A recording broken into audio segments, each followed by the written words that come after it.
Welcome to NTD News. I'm Kevin Hogan. Here are today's top stories. Border crossings this year are on pace to top 2019's border crisis.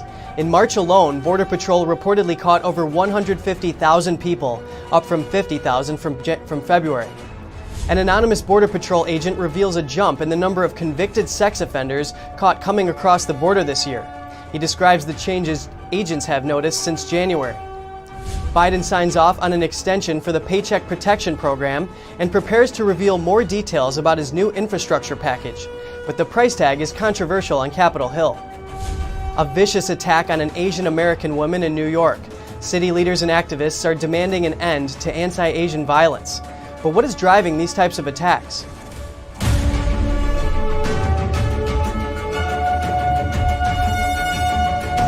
A top official says this year's border crisis is on pace to top the 2019 crisis under former President Trump. Reporters got to tour one facility yesterday.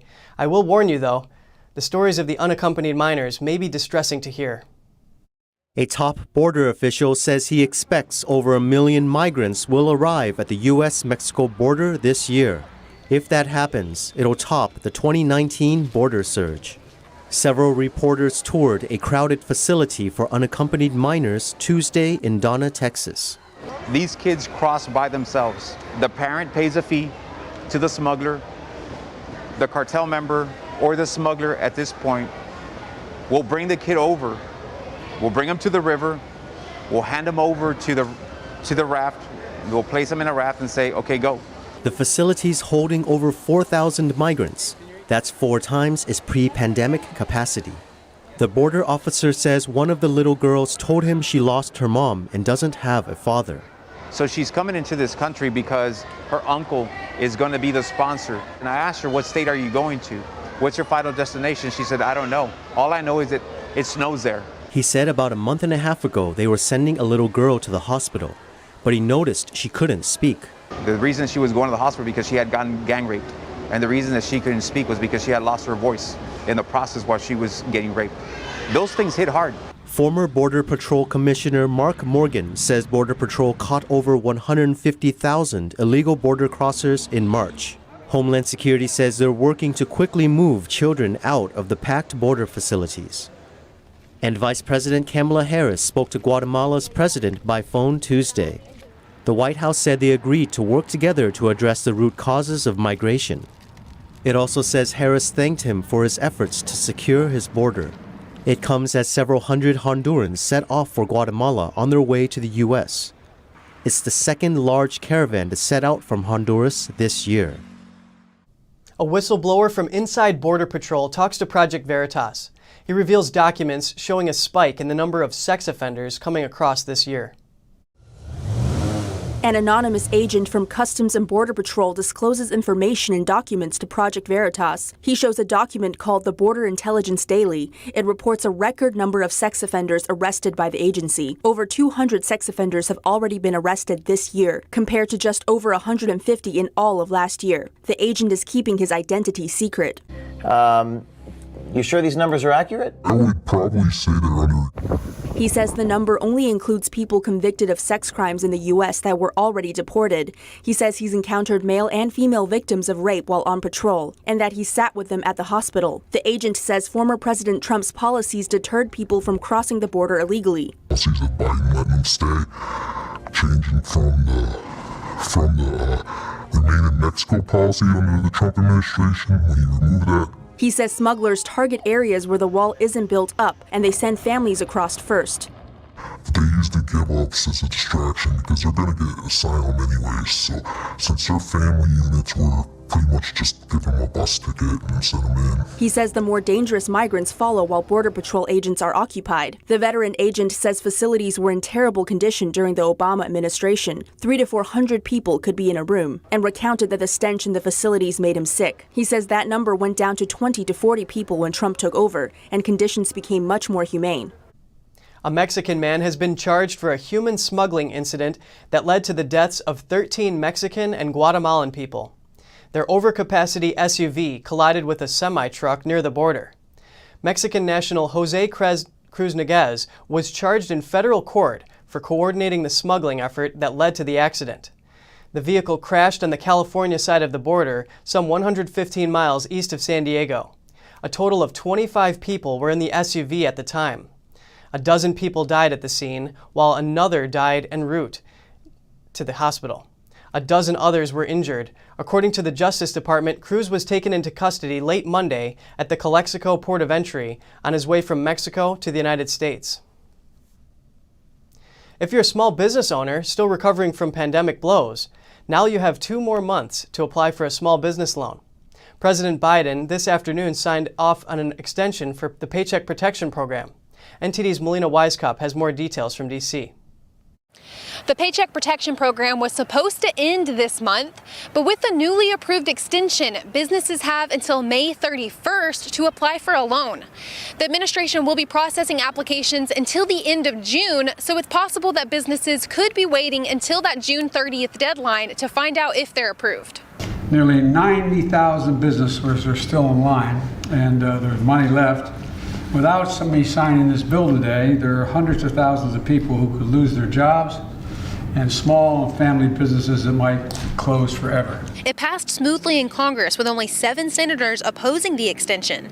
And while Congress, for the most part, agrees on this spending bill, lawmakers are still starkly divided over Biden's proposed infrastructure package. To deploy 30 gigawatts of offshore wind in the United States by 2030. A first step they're proposing is to make use of shallow waters between Long Island and the New Jersey coast, so that this economy remains competitive and so that we increase productivity. The bill is estimated to cost around $3 trillion. And while the Biden administration says it will rake in $12 billion in capital investments, Republicans are raising an alarm bell that a massive tax hike to pay for it could hurt the economy. To raise the corporate tax from 21 to 28, to raise the capital gains tax, doubling it. You can't tax your way into prosperity, and you can't tax the American people. They'll just shut down. And some moderate Democrats also expressing that their states have struggled with higher taxes. Higher taxes are stifling economic growth for our region and decreasing property values, which are already falling. Our taxes are too high. They should be cut, not raised. Younger workers and businesses are moving out. And Representative Scott Peters of California says he's more comfortable with a smaller hike, suggesting a 25% corporate tax is better than Biden's proposed 28%. West Virginia Senator Joe Manchin suggests that he won't support the 28% tax either. And aside from these moderate Democrats that could pose a challenge to passing this infrastructure bill that could cause tax hikes, the Senate filibuster could block it too. But reports are coming out that Senate Leader Chuck Schumer is looking to sidestep the filibuster and use budget reconciliation for a second time. We reached out to his office to find out if he plans to move forward with this, but haven't heard back just yet. Reporting in Washington, D.C., Melina Weiskopf, NTD News. And the multi-trillion-dollar infrastructure package will reportedly include billions to retrofit buildings, transition to electric vehicles, and replace lead pipes, among others. Biden will be speaking about his economic vision later today. Police have arrested a man in connection with a brutal attack on an elderly Asian woman on her way to church in New York City.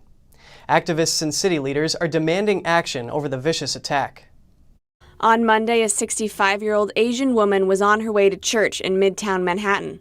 In broad daylight, a man was seen kicking the woman in the stomach, knocking her to the ground and stomping on her face. Now, city leaders are demanding action during a wave of anti-Asian hate crimes across the country. The mayor says he'll use every tool to bring an end to these attacks on Asian Americans in the city. I don't know if you've seen the video, but absolutely disgusting and outrageous video of an Asian woman being attacked, pushed to the ground, kicked viciously by someone full of hate. That was bad enough. But then to see a security guard standing nearby and not intervening, absolutely unacceptable. Police arrested 38-year-old Brandon Elliott on Tuesday night for allegedly attacking the Asian woman. According to the police, Elliott allegedly made anti-Asian statements towards her while stomping on her face. U.S. Representative Jerry Nadler, who represents parts of Manhattan and Brooklyn, spoke out. And we have observed harrowing videos of verbal attacks aimed at Asian Americans in our public spaces. It has to stop. According to the NYPD, 33 hate crimes have been perpetrated against Asian Americans this year. Video footage shows two likely security guards closing the door to the building as the woman was on the ground.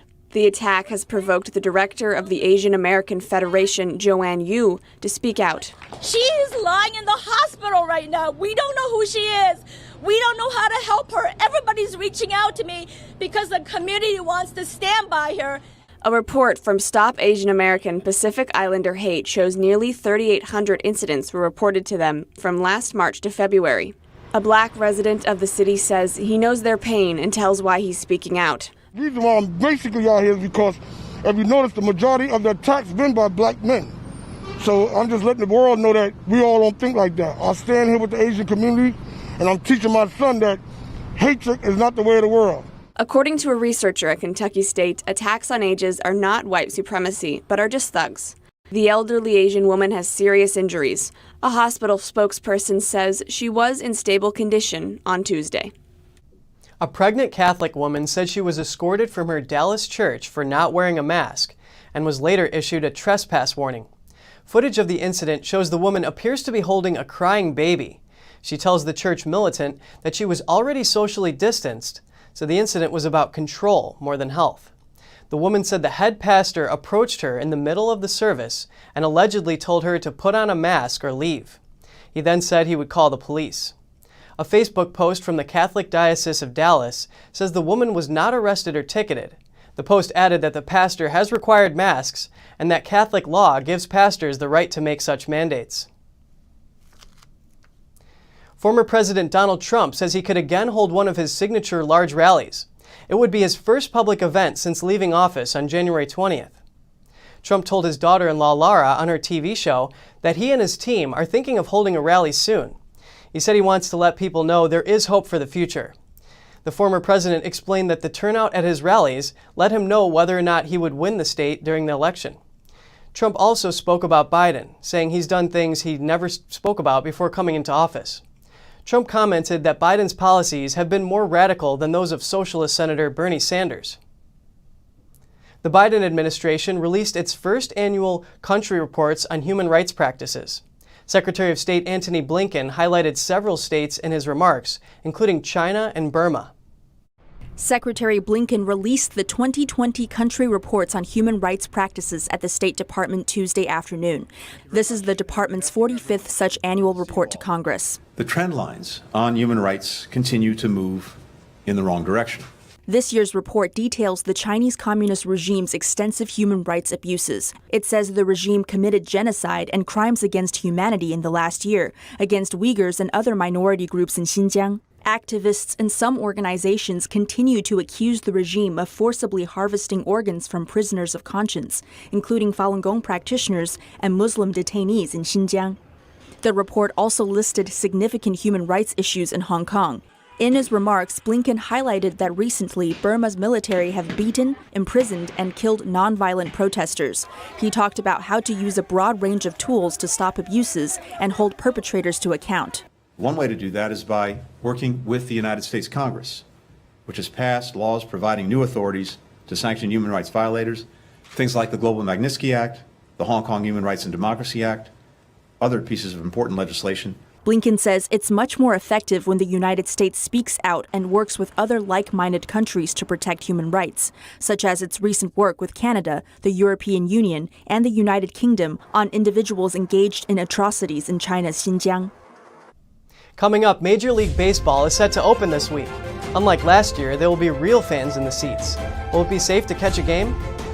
Famous Hollywood music shop Amoeba Music survives the pandemic, but closes down its original location without a proper send-off. Find out more on NTD News.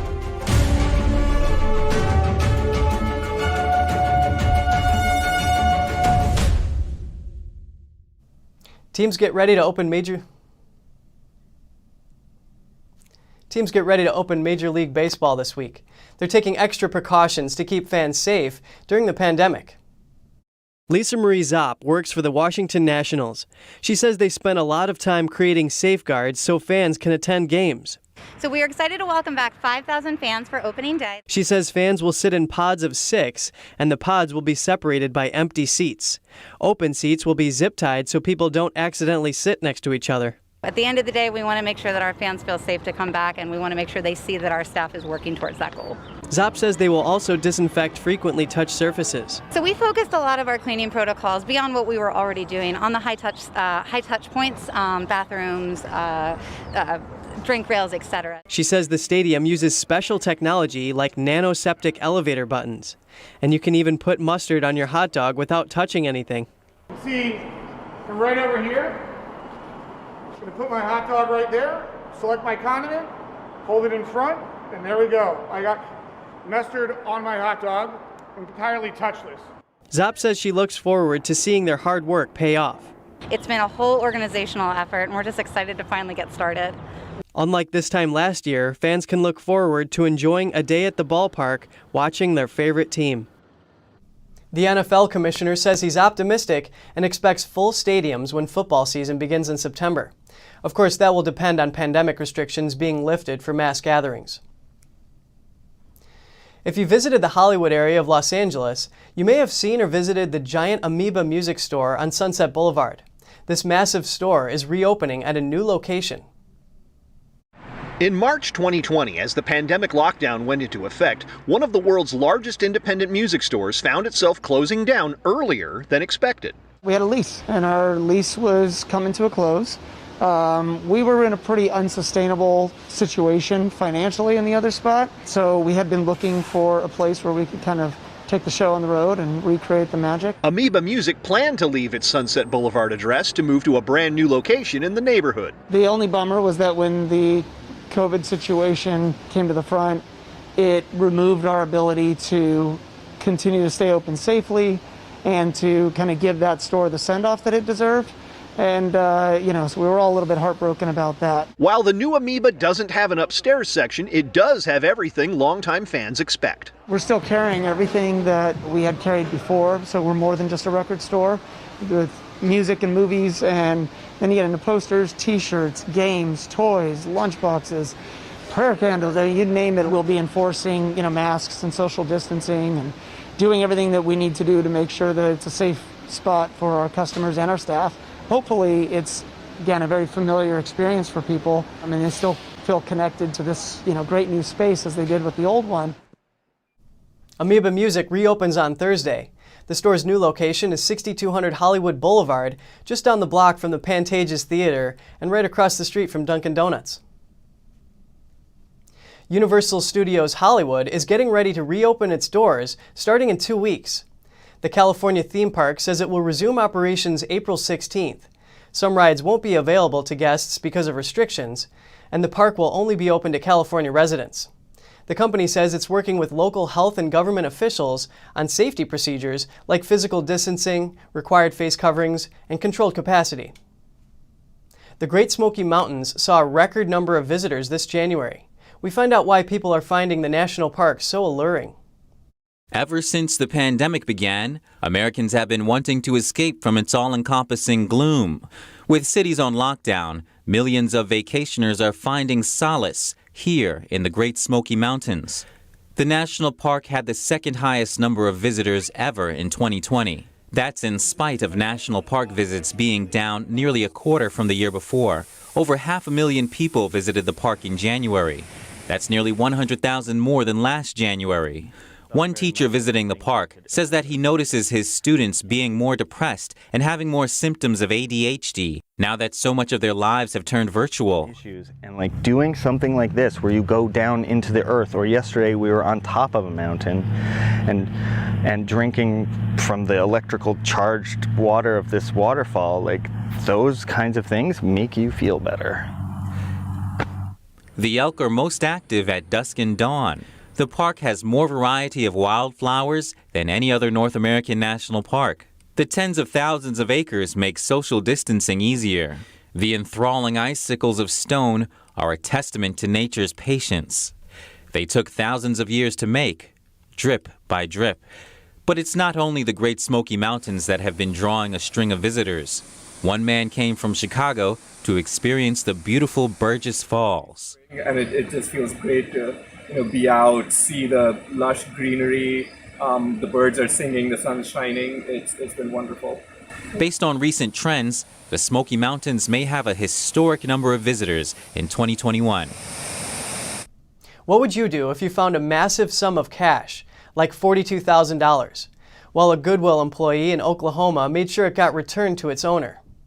Andrea Lessing was sorting through a pile of donations when she felt something odd between two sweaters.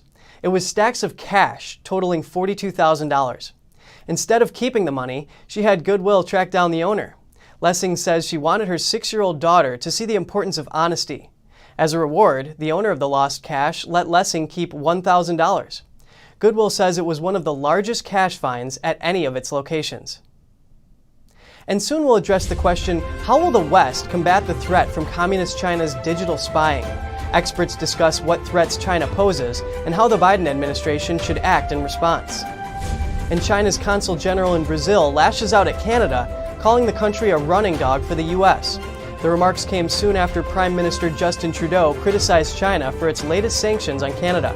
He says the penalties attack Canadian democracy. That and more on NTD News.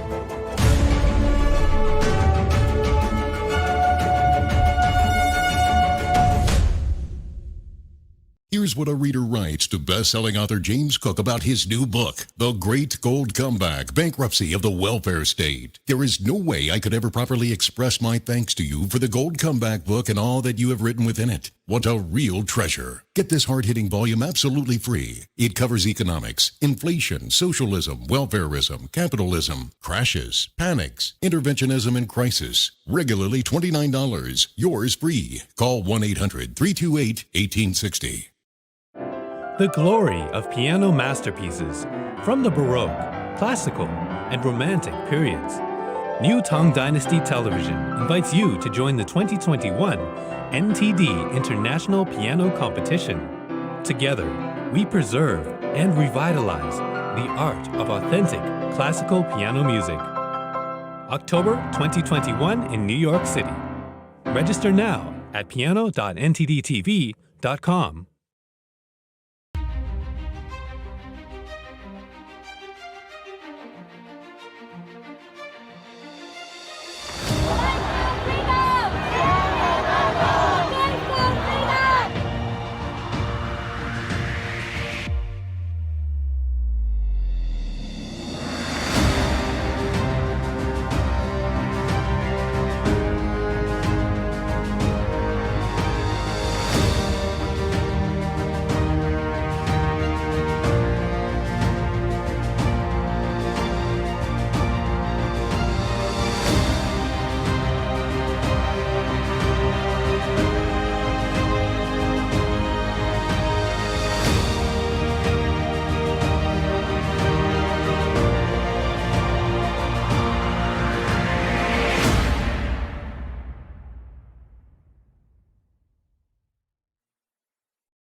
We hear from experts on how the new Biden administration can address national security threats.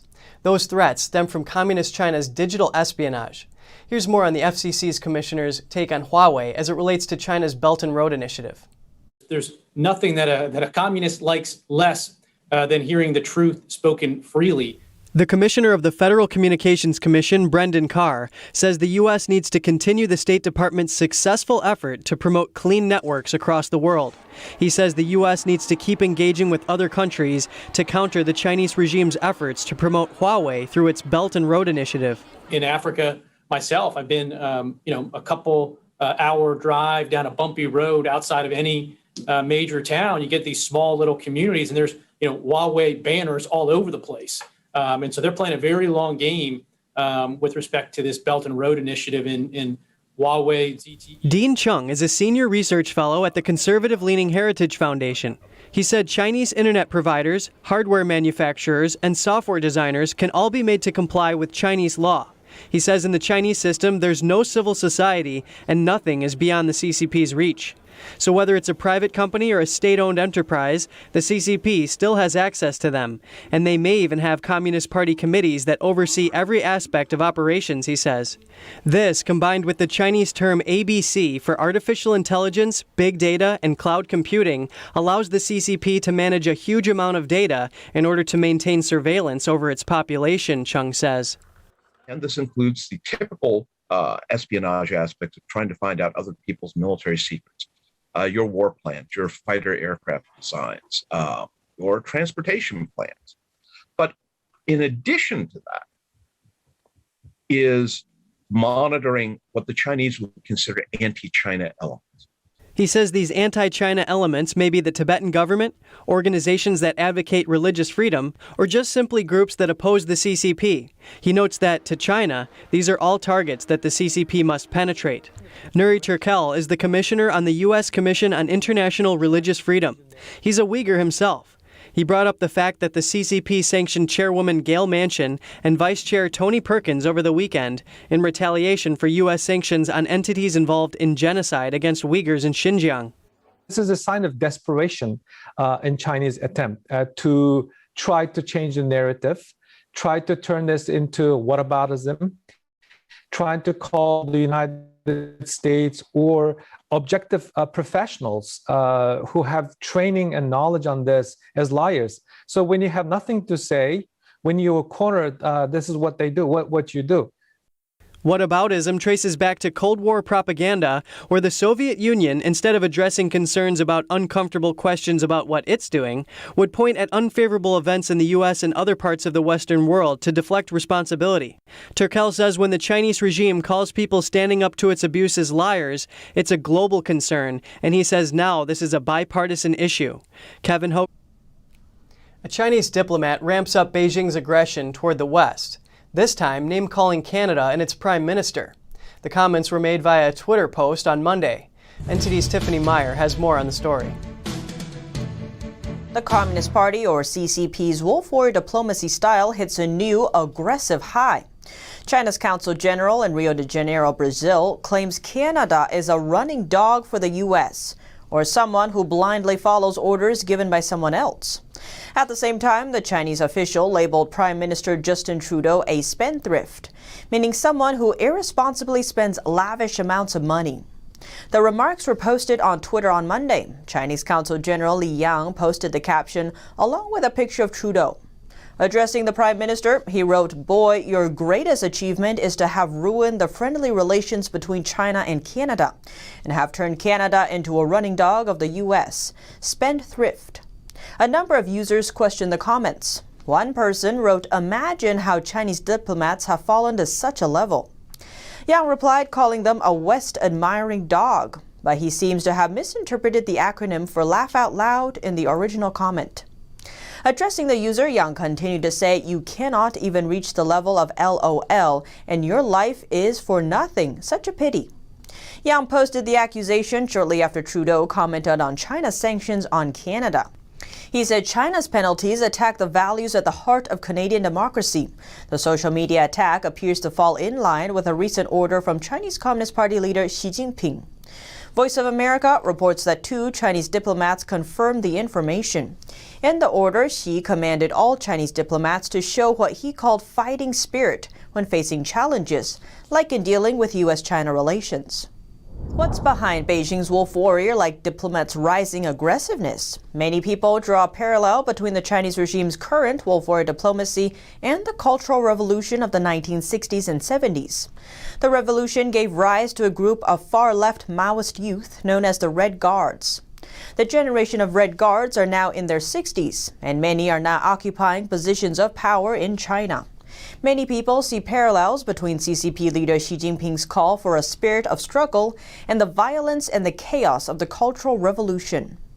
Soon after the Cultural Revolution began in 1966, the CCP's Central Cultural Revolution leading team ordered regime officials to send Mao's books to Chinese embassies abroad. Mao's writings focused extensively on struggles against the capitalist West. In August 1967, a mob of over 10,000 Red Guards rushed into and burned down the UK's diplomatic office in Beijing. It was the most serious diplomatic incident during the revolution. The British charge d'affaires survived the attack. He wrote to his wife afterwards saying, "I walked out and found around 5,000 people in the yard. Anyone in reach of me began to beat me with whatever was in their hands. Women pounced at me like crazy, trying to knock me down with sticks. They dragged my hair and strangled me with my tie. My head was severely bleeding and I almost lost consciousness."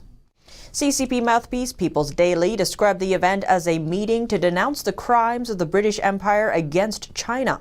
A French diplomat working at the French embassy in Beijing told Radio France International about his experience. He said while he was traveling in China during the Cultural Revolution, a group of 13 to 15-year-old Red Guards forced him and his wife to say "Long live Chairman Mao." When he explained he couldn't say it because he was a diplomat, those Red Guards stared at him with vicious eyes. Many people believe today's Chinese diplomats have taken on the Communist Party's spirit of struggle, and many suspect the Red Guards of the 1960s have grown up to be the diplomats of today. In France, a report says at least a quarter of public debt is owned by Chinese investors. That might cause concern for strategic interests in the future. NTD's David Vives has the story. After castles, vineyards, and airports, Chinese investors seem to have found something else to purchase in France: public debt. According to a report published by an economic think tank, China owns at least 25% of France's public debt. For economist Philippe Erlin, this is in line with the CCP strategy to conquer Europe. We know for sure that China is buying what it can in European countries. They bought machinery companies in Germany, wines in France. It is like a market. They take what is best in each country. In September 2020, the French Minister of Economy and Finance said China's central bank was among the first to own France's debt. It says the pandemic, which triggered a 300% hike of France's public debt, could increase the scale of this issue. It also says the more debt China owns, the easier it will be for the CCP to influence France's politics and attitude toward China. The Minister of the Economy said in a report published this month on public debt, "We have seen countries become dependent on their creditors." And there's also another problem, according to Erlin. Forced closures of many businesses and enterprises have resulted in many of those going bankrupt, and they too are being purchased by China. Some Chinese companies seem to have benefited from the economic crisis. In the US, we saw big tech companies benefit from the closures of small businesses. This is the same for China, which also increased its presence in Western countries. They are now able to purchase at very low cost any assets in France or in other countries, which they do. NTD reached out to the think tank about who exactly owns the public debt. The director said she asked the same question to the Ministry of Economy, but hasn't received an answer. David Vives, NTD News, Paris. And up next, a spaceflight company showcases a chrome-covered marvel, its third-generation spaceship. It's set to take flight for the first time this summer. The U.S. government threatens tariffs on UK goods. It would cover things like coats, refrigerators, and ceramics. That's after the UK imposed a new tech tax on U.S. companies. Stay tuned to find out more.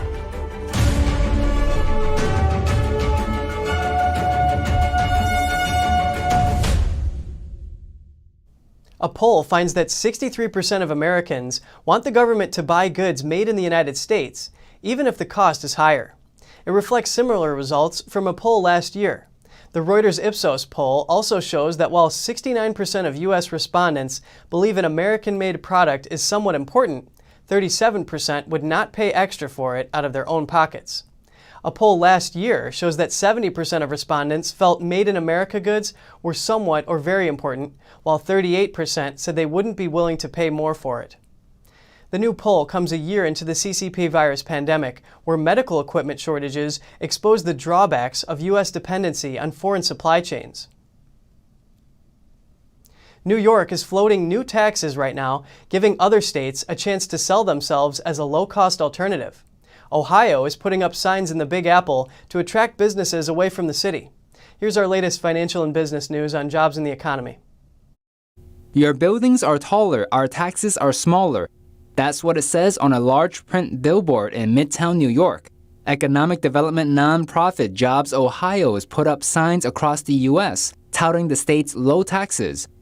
Lower property taxes, lower business income taxes, and things like avoiding the death tax really do add up as to why Ohio is a much more competitive environment than. Ohio currently doesn't have a corporate income tax rate. That's compared to 6.5% in New York and nearly 9% in California. Ohio also doesn't have an estate or death tax. So as business owners look to retire and pass along their assets from their businesses to their families and their loved ones, government's not going to come in and get another take. Ohio has improved its rank to number 29 for economic outlook in the Rich States, Poor States report. But Williams says Ohio isn't stopping there. Ohio does want to become even a top 10 state. And so it's not just the current policy, it's the expectation of the future business environment that attracts businesses. Jobs Ohio says the billboards are working because they're getting calls and emails from people who are interested. The billboard campaign started last fall, and the nonprofit says they hope to continue attracting businesses to the Buckeye State. Phil Zhou, NTD News. The Amazon union vote is ready for tallying. A warehouse in Alabama finished voting for what would be the first Amazon union. The results could have broad implications for labor nationwide. NTD's Colin Fredrickson reports. United will never be defeated. We might soon see Amazon's first union. Warehouse workers in Bessemer, Alabama, finished voting on whether to unionize on Monday. People deserve a livable wage. It is unions that fight for that. The U.S. National Labor Relations Board is now reviewing the ballots. In a written statement, Amazon points out that the group representing the workers, RWDSU, has fallen 25%, and that Amazon provides starting wages of $15 or more, health care from day one, and a safe and inclusive workplace. Experts say it won't be easy for a union to form. This is a really tough gig, organizing warehouse workers. They turn over a tremendous amount. A union is about the solidarity between workers, right? It's about workers acting together. Documents show that Amazon could be firing around 10% of its staff annually. Empty spots are quickly filled because Amazon pays reasonably well, requires little training, there's health care, and people can start work quickly. Also, there's no way to form one big Amazon union. The way that labor organizing is legally constrained in the U.S., it's going to take a very long time because each warehouse has to be unionized separately. If Bessemer successfully forms a union, some experts say this could be a groundbreaking watershed moment for labor. Others say it probably won't be a big deal. Amazon can be difficult about actually negotiating. It can appeal on the grounds that some of its claims about the union were not properly treated. And a year from now, it can call for a new election to reject the union. It's unclear when the results of the vote will come out. Colin Fredrickson, NTD News. U.S.-based spaceflight company Virgin Galactic has unveiled its newest spaceship, the VSS Imagine. This is the third generation of the company's spaceships. It's designed for better maintenance access and flight rate. It has a chrome exterior that reflects surrounding environments and provides thermal protection. Ground testing on the VSS Imagine begins this summer in New Mexico. Another spaceship in the fleet, the VSS Inspire, is also being manufactured. Virgin Galactic hopes to use both to eventually take travelers to space. The U.S. warns it will impose tariffs of up to 25% on imports from the UK. It's in retaliation to a new British tax on tech firms. NTD's Patrick Hayden brings us the details. The US has warned it will impose tariffs on UK goods if the UK goes ahead and rolls out a digital service tax. US tariffs would cover ceramics, coats, industrial robots and refrigerators, and are expected to raise about $325 million. The UK has proposed a 2% levy on tech companies' revenues, not profits, that are derived in the UK. It's for companies that earn more than $680 million per year and at least $34 million from UK users. Amazon, Google and Apple say they will pass the cost on to their customers. A UK government spokesperson said it wants tech firms to pay their fair share of tax. France is also set to face a similar retaliation as it rolls out its tech tax. Both the UK and France say their tax is a temporary measure until a wider international corporate agreement is in place. The US tariffs will be subject to a review over the next few weeks. Patrick Hayden, NTD News London. A pharmaceutical giant will have to pay millions in a fine after a French court connected its weight loss drug to hundreds of deaths. The court found French company Servier guilty of involuntary manslaughter and aggravated fraud. The case involved Servier's drug Mediator.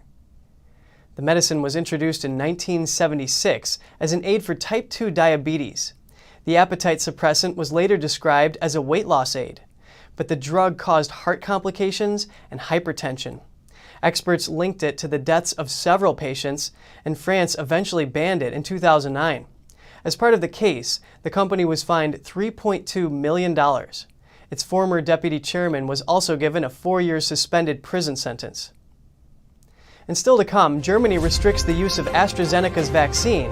That's after blood clots develop in some users. It's another setback for Germany's vaccine effort. The future of green energy is orange in Spain. Seville's water company uses excess oranges to generate electricity at its purification plant. All that and more on NTD News.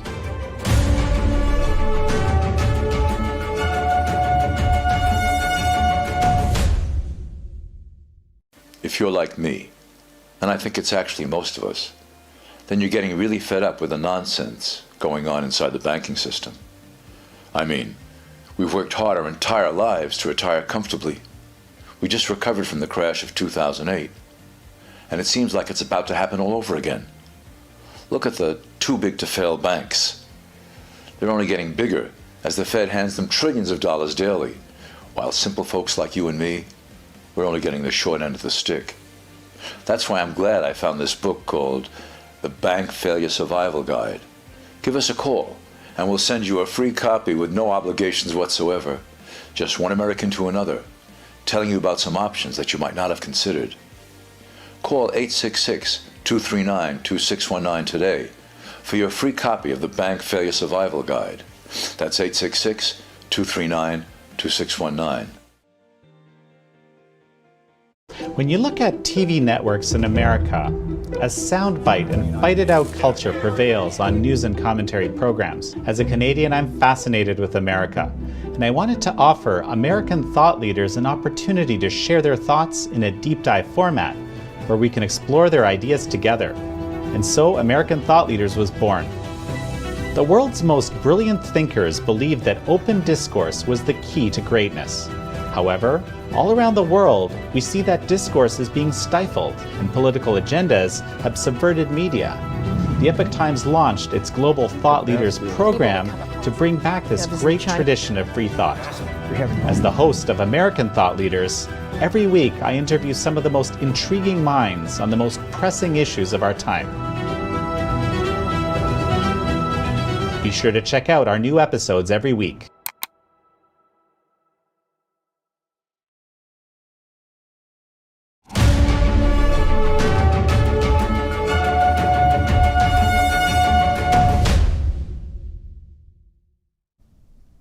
It's just about physics. That's according to the company that freed the massive ship stuck in the Suez Canal. That was hours after the ship started moving again. The world was gripped by the dramatic recovery of a container ship that became lodged in the Suez Canal, the transit for about 15% of global shipping traffic. The Ever Given was stuck on the channel for almost a week, causing a huge build-up of vessels around the waterway. Refloating the Ever Given was a monumental challenge, and it all came down to physics, says Peter Badowski, the CEO of Maskless. Maskless owns the Dutch firm Smit Salvage, which assisted in dislodging the ship. It's all about physics, and most physical laws are not that difficult, you could say. But the trick is to make them work for you and not against you, and that's what we did. The 430-yard-long ship was jammed diagonally across the southernmost stretch of the canal. At least 8 tugboats were used to push and pull it away from the banks, with the help of the ship's own winches. Diggers cleared earth at the ship's bow, and 2 dredgers were deployed. Dredging sand surrounding the vessel only had a minor impact. Sources said ballast water, which is used to help stabilise ships, was offloaded too, amid efforts to refloat the ship. We had a plan B involving water injection under the vessel. Because with the digger, you can scrap a little bit of soil around the vessel, but not under the vessel. The same holds for the cutter dredger they used. So again, you dig some soil away beside the vessel, but not under. So what we more or less did is we used the water power that was in the canal with the returning tide to push the vessel where we were pulling it. And the combination of the two, as we hoped, at the end of the day did the trick. Smith Salvage has been involved in high-profile rescues before. It assisted with the Costa Concordia disaster in 2012 and raised the car carrier Baltic Ice in 2015 after it sank near the port of Rotterdam. Location in this instance was a major factor. It took nearly a week to loosen the vessel. The delay was down to waiting for 2 tow vessels that were heavy enough, rare in the region, to reach the site. Germany is limiting the use of AstraZeneca's CCP virus vaccine to people aged 60 and above, as well as high priority groups. It follows further reports of a rare brain blood disorder. Germany is restricting the use of AstraZeneca's COVID-19 vaccine to those over the age of 60. The decision follows reports of cases of blood clots, known as cerebral sinus vein thrombosis. Of some 2.7 million people who have received the shot, Germany's vaccine regulator has recorded 31 cases of the rare brain blood disorder, which resulted in 9 deaths. All reports involved women aged between 20 and 63, with the exception of 2 cases. The new limit is another setback in Germany's already sluggish vaccination campaign. But Chancellor Angela Merkel said it was essential to maintain public trust. Millions of doses of the AstraZeneca vaccine have been safely administered around the world. Many European countries briefly stopped using the vaccine earlier this month, while investigating rare cases of blood clots. Both the European Medicines Agency and the World Health Organization said in response that the benefits of the jab outweighed the risks. Nearly all countries have since resumed use of the vaccine, but France has restricted it to those over the age of 55.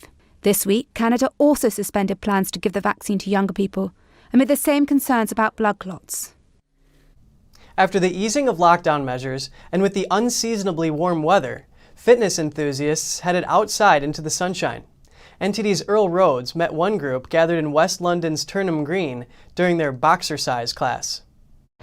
On Turnham Green, in the shadow of its Grade 2 listed church, people run their dogs, go for a walk, cycle, play with their children and enjoy the mini heatwave.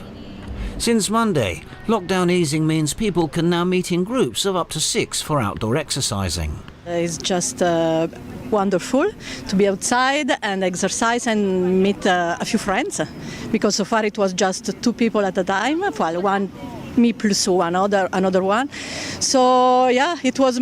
We wanted to chat more than exercise because we were so excited to meet again. Yeah. And actually, we've been so lucky because the weather is gorgeous. So we have enjoyed our first day out in such a nice weather, doing exercise with friends. The class instructor said the good weather was a bonus, but people were keen to get outside and back to exercising anyway. Well, I think now that restrictions have been lifted, I think people will be going out a bit more and going a bit crazy because they've been kept inside for so long. The step towards normal life has certainly lifted spirits here in West London. And definitely now with the spring, it's spring outside, but it's spring also in the soul. And I really enjoy this day, and it's perfect that this first day is with the sun. This beautiful weather is expected to go on until Sunday, though it will cool. Earl Rhodes, NTD News. One city in Spain is turning leftover oranges into energy. The local water purification plant started the project to help use up the fruit and stop them from going to waste. NTD's Andrew Thomas has the story. This time of year, Seville turns orange. The capital of southern Spain's Andalusia region transforms into one of Europe's largest orange groves. But these bitter oranges are rarely consumed here. Some are exported to Britain, where they're made into marmalade. But the rest fall onto city streets, where they rot get squashed by car wheels, or send locals slipping and sliding down the street. It is one of the trees that most represents the image of the city and one of its tourist attractions, above all because of the smell of orange blossoms in spring that makes many people come to the city of Seville. But also, when the fruit falls to the ground, it generates difficulties and many problems for citizens. Now, the city is turning the oranges into clean energy. Seville's water utility company, Maskless, started the pilot program. It uses citrus to run one of its purification plants. First, the oranges are collected. Then they're transported to a facility that generates electricity from organic matter. As the oranges ferment, the methane captured is used to drive a generator. It is a very simple process. It is a process that does not require any type of additives. And it is an environmentally controlled process, and it closes the circular economy of urban waste, which also means that this facility contributes to the mitigation of climate change by self-sufficient energy. Results of the pilot suggest 1 ton of oranges can produce up to 50 kilowatt hours of electricity. That's enough to power 5 homes for a day. These oranges could even become a future fuel source for environmentally friendly transportation. Andrew Thomas, NTD News. Coming up, SpaceX announces crew members selected for its Inspiration 4 mission. The world's first all-civilian space mission is set to launch from the Kennedy Space Center. Find out more here on NTD News.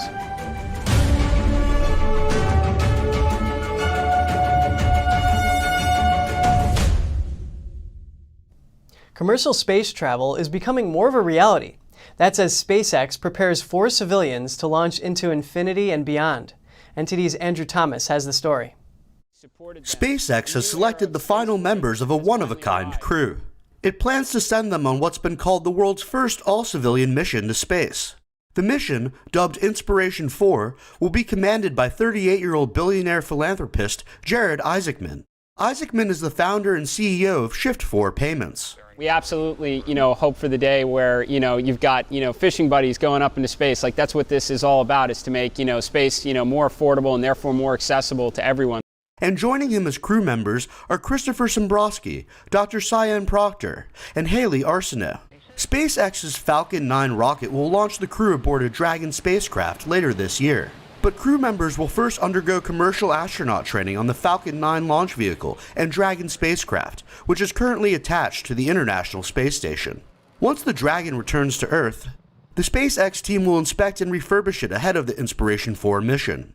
Arsenault and the crew recounted their reaction to the news of being selected during a virtual news conference. And I remember getting off the phone and my hands were shaking. It was just so exhilarating. This is definitely not something I ever imagined would happen, but I think that's what it makes it so fun for me, and I'm incredibly fortunate to be part of this really great team.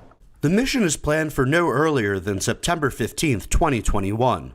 They'll lift off from NASA's Kennedy Space Center in Florida and will be monitored by SpaceX Mission Control. Andrew Thomas, NTD News. Let's turn our attention to health now. Recognizing depression and learning to manage it can keep you from slipping into dark moods. Here's our health expert Gina with 6 tips on how to manage discouragement and despair.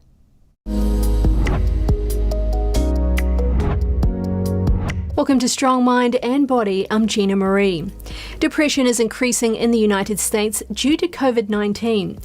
According to recent reports, depressive symptoms are at least 3 times higher than they were before the pandemic hit. It can persist for weeks at a time and leads to an inability to function normally. Here are some of the things we can do until the pandemic ends to look out for one another and stay healthier. Number 1, get professional help. Nancy Liu, a clinical professor at the University of California, Berkeley, encourages people to turn to therapy if depressed. It can be effective in overcoming mood disorders. If you don't have ready access to a therapist, you may want to contact your healthcare provider if you have one, or you can simply ask friends or family if they can recommend any therapists. Number 2, add small good things to your life. While professional treatment is ideal, what else can you do when you see your mood sinking? It's important to start adding small things to your life that you enjoy to fight off feelings of helplessness that often come with depression. Plan small activities daily that allow for a moderate amount of pleasure and accomplishment. Examples include reading, cleaning, painting a picture, or styling your hair. Activity scheduling is very effective at the outset of depression. Number 3, find ways to exercise your body. One of the best treatments for depression is getting physical exercise. Especially during this difficult time, it's important to take care of your body. Physical health can affect your mood, so be sure to maintain routines of self-care, like getting enough sleep, eating well, and getting outside when possible, all of which have been tied to preventing depression. Number 4, foster a sense of agency. Having a sense of agency, the sense that you have some control over what happens to you, is important for staving off depression. It's a good idea to create structure in your day to make sure you schedule things that are important for your well-being. You should be making time to read that book, cook, ride your bike, or go for a walk, all the little things that make you happy. Number 5, try meditation. It can be extremely useful for people to consider doing daily meditation to ward off negative thoughts. Meditation can also soothe difficult emotions, helping us focus less on ourselves and be more available for others, another depression reliever. Number 6, reach out to other people. If you are experiencing depression, be sure to make an effort to call old friends or family members. Take company on your walks or engage in other ways with people you care about. Social support goes such a long way, even in the face of natural disasters, because experiencing something together creates connection and understanding. It's good to be alert to signs of depression in ourselves and in others. Not only are there things that depressed people can do to help themselves, but we can all make a difference if we show up for each other and express care. And that's all for now. Catch us again tonight at 6:30 Eastern. In New York City, I'm Kevin Hogan.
Don't miss out on important news. Our videos are being deleted. So if you don't want to be cut off from honest news, take a moment to sign up for our newsletter at newsletter.ntd.com so you don't lose access to NTD. Go to newsletter.ntd.com to sign up for our evening newsletter.